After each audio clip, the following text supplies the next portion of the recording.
Hey everybody, Kicking It Retro, and welcome back to our newest Pokemon Scarlet and Violet Wi-Fi battle.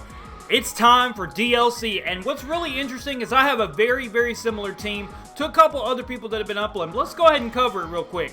Tyranitar is the highlight choice band, good old knockoff. You guys knew I had to use it. It's got some really cool coverage options. Good old standard Ogrepon. He terastallizes into fire and smacks things around. Superpower for Tyranitar. Pheasantipity with Toxic Roostall and Tailwind Shenanigans to up and help out both Ogrepon, Tyranitar, Monkey Dory, and also to an extent Conkeldurr with Black Sludge. Sub Venoshock to catch good old King Gambit off guard. Conkeldurr is back in all of his former glory with his Assault Vest as he ever once was. And good old standard Rocky Helmet Default Corviknight. If you guys like the game, let's go ahead and jump into it and see how it went down. Hey guys, welcome to our newest Pokemon Scarlet and Violet Wi-Fi battle. I do apologize it took so long. I'm a man that believes in quality over quantity, as they say. A good friend of mine, Kim, once told me that that is a big thing.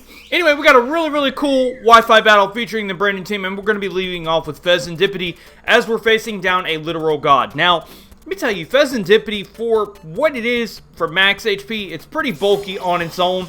I'm not really sure how this Arceus wants to go. I'm assuming it's just going to be Extreme Killer Arceus, which is kind of interesting to just straight out lead with, just to set up with just thinking that I have nothing to check it, which this particular time I have nothing to check it, other than Corviknight. Corviknight can take it really well. It's the best thing that can take +2 Shadow Claw if it wants to go that route with Terastallization, and we can wear this thing down with Rocky Helmet damage along with Toxic. We take the extreme speed really well, and I'm trying to figure out what I want to do to this thing. He goes for a taunt, so I can't roost, so that is a thing.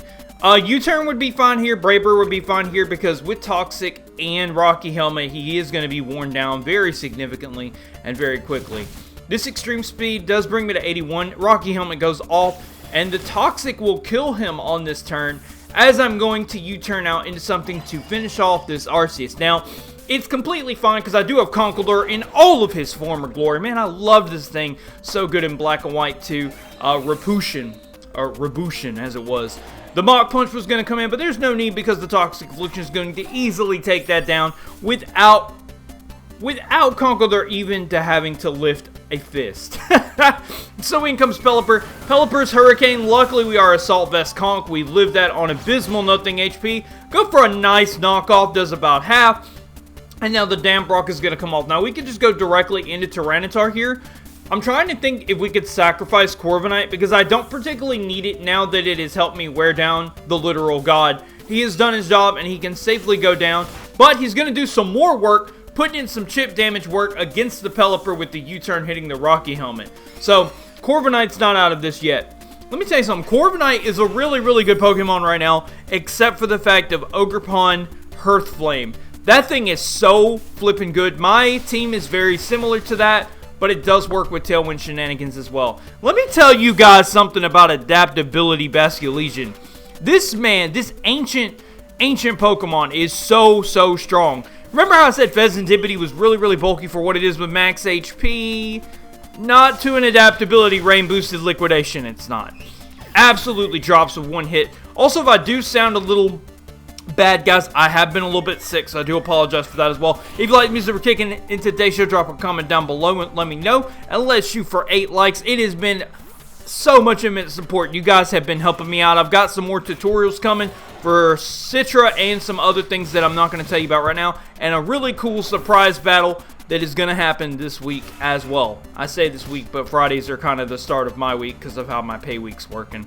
Anyways, this thing is getting on my absolute nerves, but now with the sand up, it obviously is no longer going to outspeed me with Swift Swim, so now we can just knock it out with a Horn Leech. Now we want to just keep into the regular Fire Grass typing so that we can take neutral damage from these water attacks. This Rain team is very beneficial if I go into my Fire Terastallization, and then I'm just not going to be able to do anything.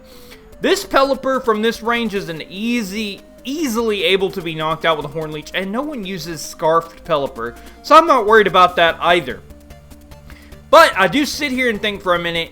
I was like, Could this man really bring Scarf Pelipper? There's no way. This is fully offensive modest Pelipper, and from this range we could easily take him out with a Horn Leech. But for some reason unknowns to me, I go directly into Tyranitar. I don't know if he's going for like Chilling Water, Hydro Pump, or what he's going for. He does set up a Tailwind, and that is really, really bad. I don't know if Horn Leech would have knocked him out, but if it wouldn't have, Tailwind would have been very, very problematic for me. Luckily, Arceus is down. Not that it needed Tailwind support to be any bit of threatening being an Arceus. So from this range, I'm just trying to think. I mean, I have to take an attack from this thing. I thought it'd be a Hydro Pump, but he just goes for a safe U-turn. Believe I went for Banded Knockoff, because let me tell you something. Tyranitar getting Knockoff is so cool.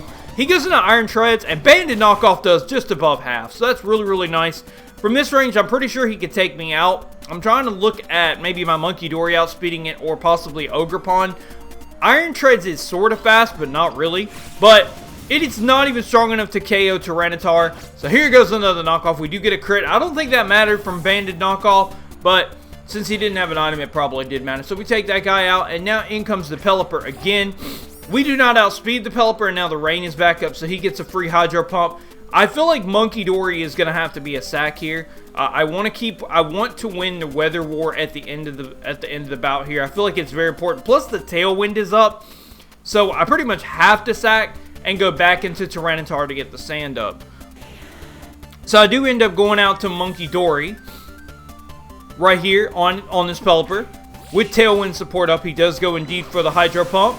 Monkey Dory lives it on 21 HP. And the Tailwind peters out. So this is perfect. So now from this range, Monkey Dory can definitely take out Pelipper with a Psychic. So this worked out really, really well. I do have the Venoshock because I have the Toxic Chain set up with the Pheasantipity. I could use Beat Up to trigger Toxic Chain, but I have found that to be not as good as Toxic, because even with max HP, it's already really, really tanky. In comes Iron Bundle. Remember how I was talking about earlier? We want to keep our Ogrepon in Fire Grass Terrestrialization so that we can neutrally resist ice from Iron Bundle, but we also can neutrally resist water. What's really interesting to me is this Iron Bundle does not have a booster energy, which, come to find out, actually makes a huge difference. Ice Beam easily going to take out Monkey Dory. I still have Tyranitar in the back, but I really don't even need it. Well, I do actually, to get rid of the Hydro Pump, to get rid of the boost to Hydro Pump. So because I put up the sand, I guess even with a booster energy, we may be okay. So now it is all up to Ogrepon. I do not have the Tailwind up, and I do not have my +1 Terrestrialization. So I have 146 HP from this point. I'm going to go ahead and hopefully I outspeed. I was like, I'm going to Terrestrialize. To TERA or not is the question. Luckily I didn't. He would have outsped and knocked me out from that range with a Hydro Pump, even with the sand up, which didn't really help anything other than to lessen the damage with the Rain Dance. Horn Leech is going to come through and knock him out. And now comes Manaphy. And at first I was really, really terrified of this thing, but again, we do have that grass in our typing, so we don't have to worry too much. But this thing has a really surprising TERA type, and you guys are going to see. So I'm sitting here trying to think. I was like, okay, does this thing outspeed me? If it does, how much does Non-Tail Glow Surf do? And he's going to Terrestrialize into what typing? Electric. Alright. I guess that's just so it only has one weakness, being ground. And the one weakness he does have, he has stab against it. So, luckily I don't get burned on the first Scald. Surprisingly, right? The Horn Leech, after the Sandstorm and Leftovers, brings him right above half. And I don't know if I can knock him out from this range. So what I decided to do here is, now that he Terrestrialized into Electric typing, I can Terrestrialize into Fire typing. Now knowing that I outspeed it and take it down with a +1 in body aspect Ivy Cudgel with Fire. We are going to rise up and smash this thing to oblivion. Manaphy goes down. Thank you for the battle, with an extra special thanks to everybody watching, and thank you guys for the support. Alright guys, so I never do this, so if you guys want to use the battle team, you can use the PokePaste down below, or you can use the team ID 7MG. GHJ.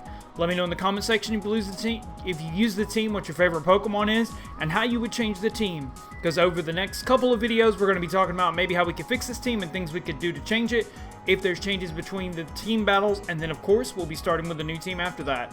And I've got a special surprise, possibly in the middle of these two battles, or it might be one battle and then the surprise and then the two battles, or I don't know how I'll do it, but it's all put together.